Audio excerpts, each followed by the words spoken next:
Bom dia, Gustavo. Bom dia, Antônio. Bom dia a todos. Oi, Bom dia, Reinaldo. bom dia. Eu também vou dar um bom dia geral. Bom dia, pessoal. Para Antônio, doutor Gustavo. Obrigado mais uma vez aí. Uma reunião que Roberto começou, deu uma ideia de um tema, já estava na hora de nos reunirmos, né? Vem em boa hora, Roberto. Obrigado aí pela sugestão. E a Nada. gente, Bom e a poder gente, contribuir. muito bacana. O doutor Antônio até tinha, antes da sua sugestão, Roberto, havia comentado, né, doutor Antônio, de dar uma atualizada na situação do IPI. Para ser sincero, eu nem sei se a gente teve alguma coisa nova desde a última reunião. Pelo que o Gustavo está sinalizando ali, não, né? Estamos no mesmo limbo, né, da situação. E, Exatamente. e aí a gente tem essa questão agora do ICM na base de cálculo do IR. E o quita PGFN, né, que tem prazo, tem condicionantes aí. Acho que esses são os temas do dia, né? Doutor Antônio, doutor Gustavo, a palavra está com vocês. Obrigado mais uma vez. Boa reunião a todos. Obrigado, Reinaldo. A gente já estava com saudades aí desse fórum, né? Já faz algum tempo que nos reunimos a última vez, né? Fizemos uma reunião presencial aí na sede do ABIAB, Sindibor, né? Então, estamos todos novamente aí ansiosos por mais esse bate-papo. Muito obrigado aí por essa oportunidade. O Gustavo a Eliama vai botar na tela aí aquele roteiro que a gente costuma disponibilizar, né, para dar uma sequência aqui na nossa fala, né? E o Gustavo vai apresentar os tópicos, né?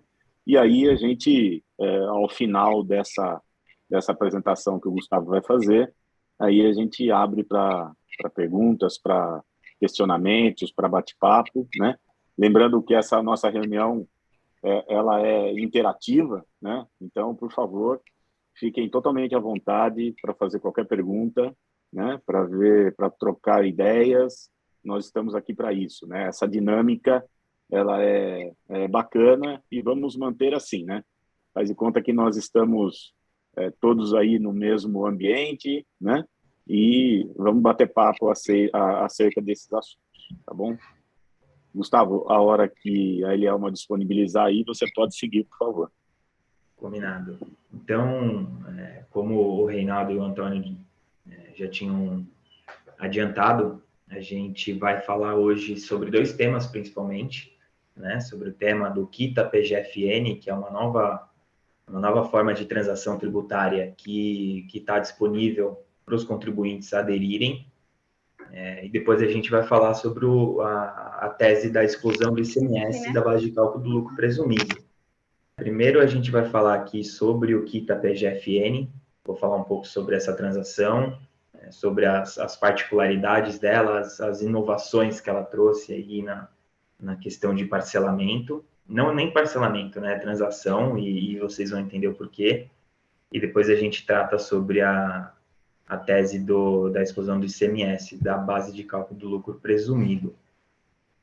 Então, o quita PGFN é uma hipótese de transação tributária que ela foi criada por meio de uma portaria da PGFN, da própria Procuradoria-Geral, que ela tem na minha visão aqui, né, analisando a portaria, ela tem 5 principais características, que são quais são os débitos que eles são inseridos no programa, né, que eles podem vir a ser inseridos no programa, qual o prazo que as empresas têm para aderir a esse programa da PGFN, qual a forma de pagamento, né, que esses débitos vão ser feitos, o que acontece na hipótese de rescisão dessa transação e como é que pode acontecer essa transação, e quais são os benefícios que essa portaria trouxe para fins de transação.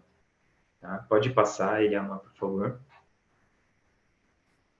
Então, primeiro aqui, são 2 tipos de débitos que podem ser quitados, né? Como o próprio nome já diz, quita PGFN, podem ser quitados por meio dessa portaria, que são os saldos de acordo de transação ativos e em situação regular, ou seja, nessa época de pandemia, a gente teve bastante portaria da PGFN, Receita Federal, abrindo várias hipóteses de transação, parcelamento, enfim. E se você tiver algum desses parcelamentos, dessas transações excepcional, extraordinária, ainda em pagamento, né, e você ainda está fazendo o pagamento dessas mensalidades, você pode migrar alguns débitos para esse Quita PGFN e já fazer a liquidação dele direto nesse programa. Ou as inscrições em dívida ativa da União realizadas até a data de publicação da portaria. Então, tudo que tem de débito inscrito até o final de outubro, né? Deixa eu só confirmar a data de publicação da portaria, que eu não me lembro, foi em 7 de outubro. Então, tudo que tem de débito inscrito até o dia 7 de outubro, você pode fazer a adesão por meio do Quita PGFN. Tá? Então, lembrando, duas possibilidades: transação, qualquer forma de transação que esteja em aberta aí, o regular pagamento, né? Não tem nenhum entrave aí, não tem nenhuma discussão, e todos os débitos que foram inscritos até o dia 7 de outubro de 2022. Tá? A adesão do programa, né, indo para o segundo ponto, a adesão do programa ela é feita pelo sistema do Regularize, então todas as transações já estão, todos os parcelamentos, transações já estão sempre sendo feitos por meio do sistema Regularize. Então, você entra no ECAC, vai lá na parte de dívida ativa da União, parcelamentos, enfim, ele te joga para um outro sistema específico que você vai conseguir fazer essa adesão.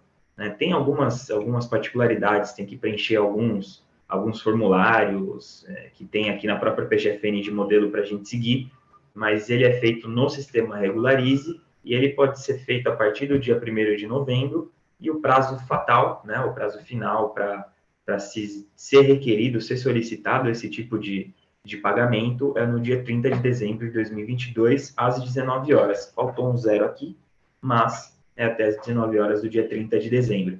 Então, tem um bom tempo aí para fazer os cálculos, levantar possíveis créditos, débitos, enfim, fazer um planejamento e poder soltar esse pedido na PGFN. Então, aqui esse acho que talvez seja o ponto que mais tenha chamado a atenção.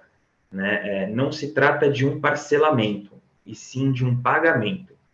A gente não vai poder, por exemplo, pedir o parcelamento em 80 meses dos débitos para poder fazer o pagamento com os créditos de base negativa e prejuízo fiscal. Né? Então, por exemplo, a gente tem um débito aqui de R$1 milhão e a gente tem um crédito de R$1.200.000. A gente vai fazer a quitação, a gente não vai pedir o parcelamento e vai usar esses créditos para abatimento. Tá? Então, é uma hipótese de pagamento, uma transação, pagamento. Para fazer esse pagamento, a gente tem duas formas, que é o pagamento em espécie de, no mínimo, 30% do saldo devedor e a liquidação do restante com uso de crédito decorrente de prejuízo fiscal e base de cálculo negativa, apuradas até 31 de dezembro de 2021. O primeiro item, né, ele vai ser uma hipótese de parcelamento, mas é um parcelamento muito ruinzinho, né, na minha visão aqui, que a gente vai mostrar no próximo slide, mas a gente tem a possibilidade de usar esses créditos de base negativa e prejuízo fiscal. Porque hoje a gente sabe que tem aquela trava dos 30%. Né? Então, qualquer compensação que você vai fazer nesses montantes nos anos posteriores, você só pode fazer até 30% desse seu direito, né? Que você tem o direito a compensar, mas você só pode compensar 30%. O Quita PGFN... 30%, os 30% do lucro, né? Isso. E aqui no caso, a condição básica para se aderir a essa modalidade é que 30% do saldo devedor tem que ser pago em dinheiro, né? Tem que ser pago em recursos. Né? Exatamente. E a gente pode usar depois o crédito, que é, se eu tenho base negativa de contribuição social e prejuízo fiscal, né? O equivalente ao tributo que incide sobre o prejuízo, ele pode ser levado lá para a PGFN e quitar essa parcela dos débitos possíveis, né? E aí zera essa oportunidade no Lalur. Isso, e aí não é nem pagamento de parcela, né? Aí a gente está falando de pagamento mesmo, que acho que esse é a maior característica desse programa é que ele não abriu uma hipótese de parcelamento, né? Ele, como eu disse, ele te deu a possibilidade de pagar, liquidar esses débitos, né? Então, como o Antônio disse, a gente tem o pagamento de 30% do valor do débito, no mínimo, e depois o resto a gente pode compensar com esses créditos que a empresa tem apurado e sem essa limitação, né? Você apurou um montante de crédito, você já pode utilizar ele inteiro para quitação da CDA. Como é que vai ser feito esse pagamento, né? Ainda nesse item 3. É feito o pagamento desse pedágio, né, que eles chamam no programa, na portaria, e depois você usa o valor dos créditos de prejuízo fiscal à base de cálculo. O pedágio, e aí sim é uma hipótese de parcelamento, né, uma possibilidade de parcelamento, você pode pagar em até 6 prestações mensais, não inferiores a R$1.000, ou, se você é uma empresa que está em recuperação judicial, você pode fazer o pagamento desse pedágio em 12 parcelas, que não seja menor do que R$500. Então, veja que para poder aderir a esse parcelamento, aí pelo menos os 30% tem que estar os 30% do pagamento inicial tem que estar nessa primeira possibilidade aqui. E depois ele fala um pouco de como vai ser determinado o crédito do prejuízo fiscal e da base de cálculo negativa da CSL, né? Então, vai aplicar aqui as alíquotas do IR conforme a legislação normal e da CSL também, tá? Então, retomando aqui, a gente tem o pagamento do pedágio e depois a gente faz a utilização dos créditos de prejuízo fiscal e base de cálculo negativa. Um ponto que eu acho que é importante aqui é que, por mais que a gente, no pedido de quitação, a gente informe esses valores de créditos que vão ser utilizados e a Fazenda, a PGFN, pode vir e falar, não, tudo bem, vamos, homologa isso, paga, mas eles ainda vão dispor de um prazo de 5 anos para eles fazerem uma espécie de auditoria desses valores e se lá na frente eles entenderem que ok, a homologação deles foi feita de forma errada e valores errados, ele vai trazer todo esse valor aí atualizado lá na frente, o que ficar em aberto, e vai cobrar de uma vez, vai manter a cobrança dessa CDA aí até a quitação integral. Pode passar aí. Essa é a famosa ulterior homologação, né? Isso. E essa homologação ela vai ocorrer de duas formas, ou de forma tácita, pelo decurso do prazo decadencial de 5 anos, né? Ou então pela homologação expressa, né? Que aí sim a Receita Federal se manifesta, né? Homologando essa compensação ou negando a compensação. Perfeito. E aí a gente vai para o quarto ponto, que é a hipótese de rescisão, né? E aí eu acho que é um ponto importante, porque esse programa aberto pela PGFN, em que pese ele não seja um parcelamento, ele foi criado à luz da Lei 13.988 de 2020, que é a lei que criou a transação tributária, né? Então, tudo que essa portaria ela for omissa, você se aplica de forma subsidiária à lei da transação. Então, primeiro, né, se você atrasar daqueles pedágios por mais de 30 dias, você já teve o seu programa rescindido de forma automática. Você deixou atrasar 30 dias, você já não faz mais jus a esse benefício, entre aspas, de quitação dos débitos com os créditos de imposto de renda e CSL, né, base negativa e prejuízo fiscal. Então, como a transação tributária e esse programa de quita PGFN, ele foi criado com base nessa lei e ela não é não é clara no sentido de penalização pela rescisão do programa, a gente entende que vão ser aplicadas as penalizações daquela lei. E o que são a penalização daquelas leis?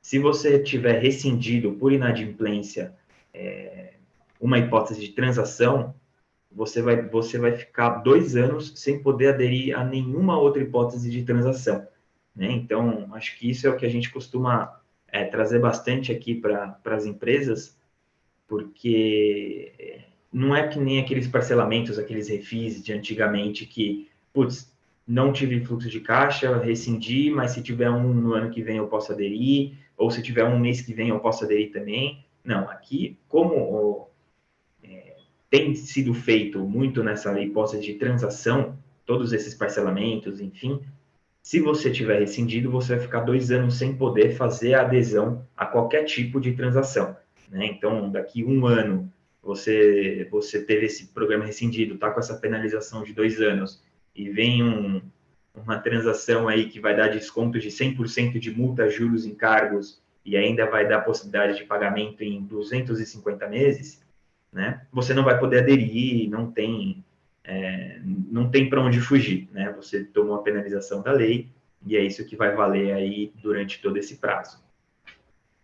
E aqui esse último ponto, que é tendo o cancelamento da quitação dos débitos, e aí é uma peculiaridade e mais uma observação, né? Todos os valores que foram recolhidos por meio de DARF, ou seja, aquele pedágio inicial, eles são considerados antecipação de pagamento das prestações e não serão considerados para negociações os créditos decorrentes da base negativa e do prejuízo fiscal, né? Então, ele vai abater o que você pagou e vai continuar a cobrança normal aí do restante. Mesmo que você tenha o prejuízo, mesmo que você tenha o crédito, mesmo que tenha tudo, e seja possível, né, seja o montante que você tem, vai abater com todos os débitos que você tem, ele não vai considerar e você vai perder a oportunidade aí de poder fazer essa liquidação de forma mais fácil e ágil, tá?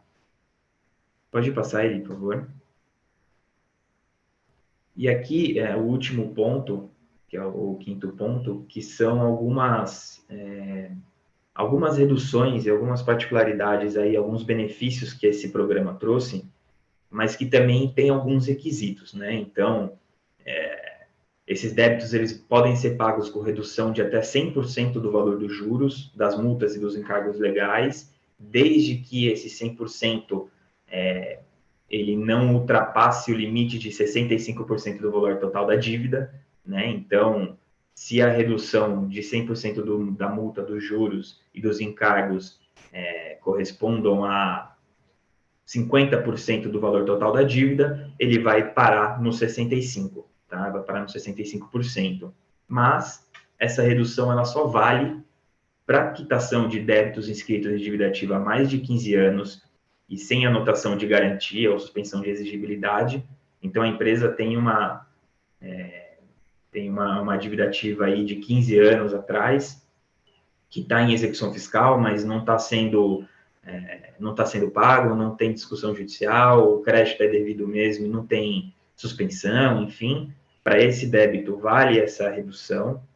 Ou os débitos de titularidade de devedores falidos em recuperação judicial ou extrajudicial, em liquidação judicial ou intervenção, de titularidade dos devedores que têm a situação cadastral do CNPJ baixado, inapto ou suspenso, e aí a lei ela traz todas as possibilidades e todas as hipóteses de baixa inaptidão e suspensão do CNPJ. Eu não trouxe aqui porque são muitas mesmo, e cuja exigibilidade esteja suspensa há mais de 10 anos por decisão judicial, né? Então, a gente tem um débito sendo discutido aí de 2012 para cá, que está suspenso por garantia, por patente ilegalidade, inconstitucionalidade. Você pode fazer a adesão desses débitos em específico com essas possibilidades de redução, tá? Então, para ficar claro aqui, se você fizer o pedido de um débito que foi inscrito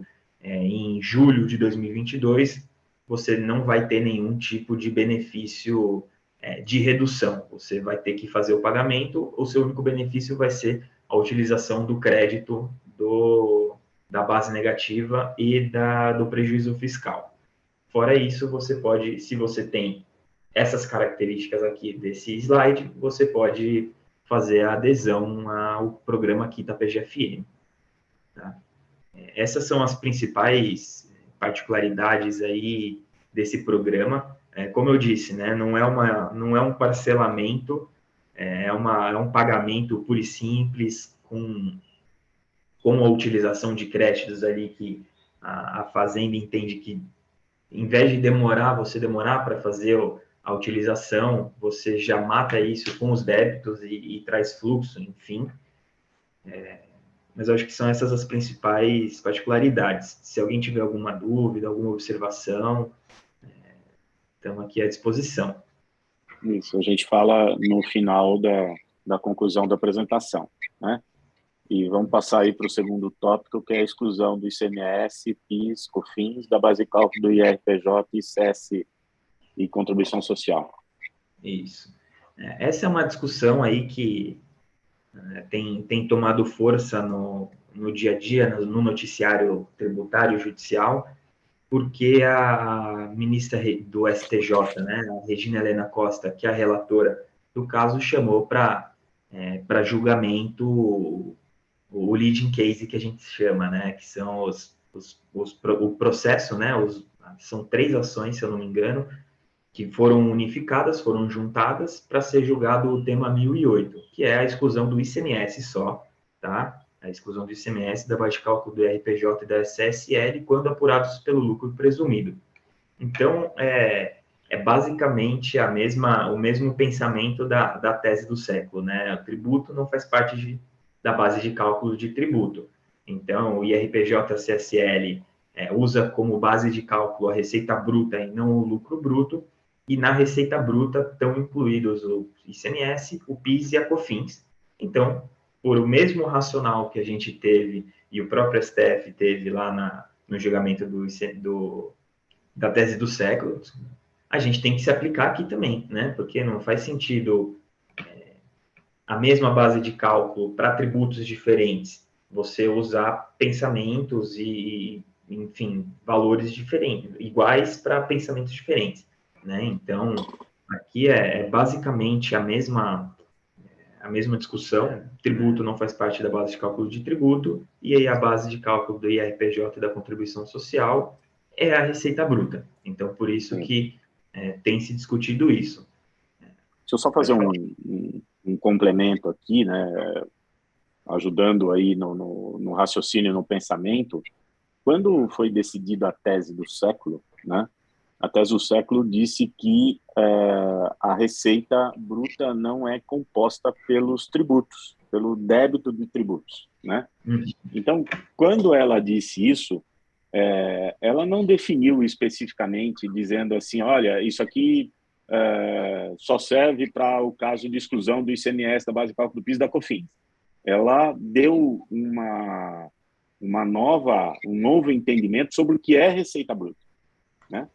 E a receita bruta, segundo a decisão lá do pleno do STF, é que a receita bruta ela não é composta pelos débitos e tributos. Considerando que a base de incidência do imposto de renda da contribuição social, né, a base de cálculo do imposto de renda da contribuição social das empresas que apuram os tributos com base no lucro presumido, é um percentual a ser aplicado sobre a receita bruta, né? Então, por exemplo, as empresas de transformação, manufatura, né, e comerciais que têm uma base de cálculo do imposto de renda de 8% sobre a receita bruta, os 8% devem ser aplicados sobre a receita bruta definida pelo STF, né, que é sem os tributos, né? E quem é prestador de serviço vai aplicar os 32% sobre a receita bruta da mesma forma, sem computar esses tributos, né? Então, você muda radicalmente, né, a base pelo qual você aplica a presunção de lucro.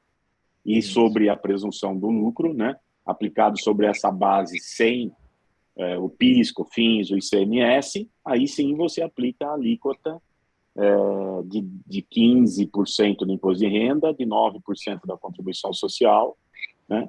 E do adicional de 10% quando ultrapassar lá o limite dos R$240 mil por ano. Tá?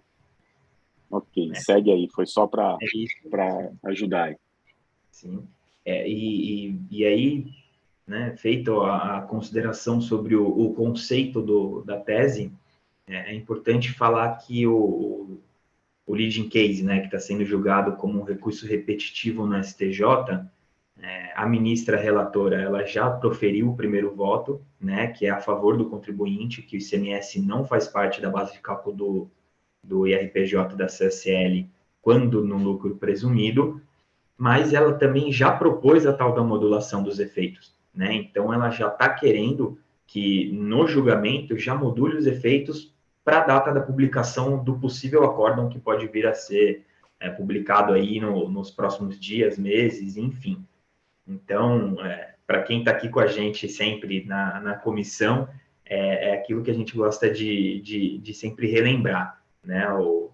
Você não entrar com ação, você não discutir isso judicialmente, você não está inserido nisso, né, nessa discussão enfim, se vier um julgamento positivo aí, por exemplo, no dia 1 de dezembro, quem não entrou com ação vai perder a possibilidade de retroagir os 5 anos anteriores, né? Então, a gente entrando com a ação hoje, por exemplo, a gente pode apurar crédito de 2017 até agora. Se a gente não entrar com o processo a tempo, né, até a publicação desse acórdão, a gente vai ter o benefício dali para frente. Tudo que foi pago anterior simplesmente perdeu e não tem também para onde fugir. Né? O que a gente costuma falar que é o jogar dinheiro pela janela. Então, já tem um viés positivo para o contribuinte, esse julgamento, e também tem um viés de modulação dos efeitos para a data de publicação do acórdão. Então, aqui fica a nossa recomendação, a nossa sugestão de que seja para as empresas que estão no lucro presumido, né, que seja feita aí a discussão judicial desse tema para aproveitar esse período prescricional que a gente chama dos 5 anos anteriores à data da distribuição e quem sabe aí ganhar pegar de volta apenas o que é de direito da empresa, tá? O que a gente sempre comenta aqui também nos nossos bate-papos é que, a partir do momento do julgamento da tese do século, né, que houve a modulação do efeito, essa famigerada modulação do efeito, acabou dando também uma modulação no conceito da segurança, né? Quando eu só vou entrar com a ação no momento em que tiver tudo decidido, né? A modulação do efeito, ele mudou também esse conceito, né? Então, os empresários, né, eles têm que pensar que agora eles não estão sendo conservadores, né? O princípio do conservadorismo não é mais você ficar por último, deixar as pessoas discutirem, né? O princípio do conservadorismo agora é você discutir o quanto antes, porque com a modulação do efeito você pode ficar fora, você pode perder parte de qualquer benefício, né? Então, esse é um pensamento nosso aqui, né, de que a modulação do efeito, e agora você está vendo que o próprio STJ já está pretendendo concluir o julgamento já com a modulação do efeito, né? E a gente vai ver muito isso de modulação do efeito em matéria tributária de agora em diante, né? Então, isso mudou o conceito do conservadorismo, né? Não sei se eu me fiz claro, depois a gente bate papo sobre isso, mas é muito importante, né, a gente pensar nessa hipótese. Excelente. Obrigado. E, de novo, volto para vocês agradecendo, né, todos que estiveram presentes aqui com a gente hoje. e doutor Antônio, doutor Gustavo, por proporcionar essas informações para nós. E a palavra está com vocês para a gente encerrar aqui. Obrigado mais uma vez. Legal. Bom, primeiro, agradecer o Gustavo aí, que preparou o material e compartilhou e apresentou aqui para a gente. Foi muito bom, né? Parabéns. E Parabéns. dizer para todos aí que a gente tem que bater papo sempre mesmo, né? Principalmente agora nesse período de mudança de governo tal, né? Inclusive estadual, né? Já se tem aí alguns direcionamentos que a gente já ficou sabendo aí com relação ao governo de São Paulo também. Então, vamos fazer dessa nossa comissão tributária aqui, né, um bate-papo acalorado aí, para que a gente possa ter informações suficientes aí para tomar boas decisões ao longo dos próximos períodos, tá? Conte conosco, obrigado pela oportunidade, né? Desejo a todos um bom dia, uma boa semana, um bom mês, e que o Brasil seja campeão dessa Copa, né? Essa Bem Copa lembrado. extemporânea, essa Copa extemporânea, tá? Excelente. Então, bom dia a todos, Gustavo. Bom dia. Obrigado, gente. Só agradecer e nos colocar à disposição aqui mais uma vez. Obrigado, gente. Excelente. Até a próxima, então, pessoal. Fiquem à vontade para chamar lá no grupo, propor qualquer tema de fora de hora, não existe fora de hora, todo tema é em hora oportuna. Esse é o ponto, né? Tem motivo, a gente se reúne. É rápido, prático, né? Manda um zap com o link da reunião e aqui nos encontramos. É simples assim, né? Sem cerimônia. Valeu, pessoal. Obrigado, doutor Antônio. Obrigado, doutor Gustavo. Um abraço para todos. Gente, bom dia. Obrigado. Tchau. Obrigado, hein? Valeu, Não, tchau. bom dia.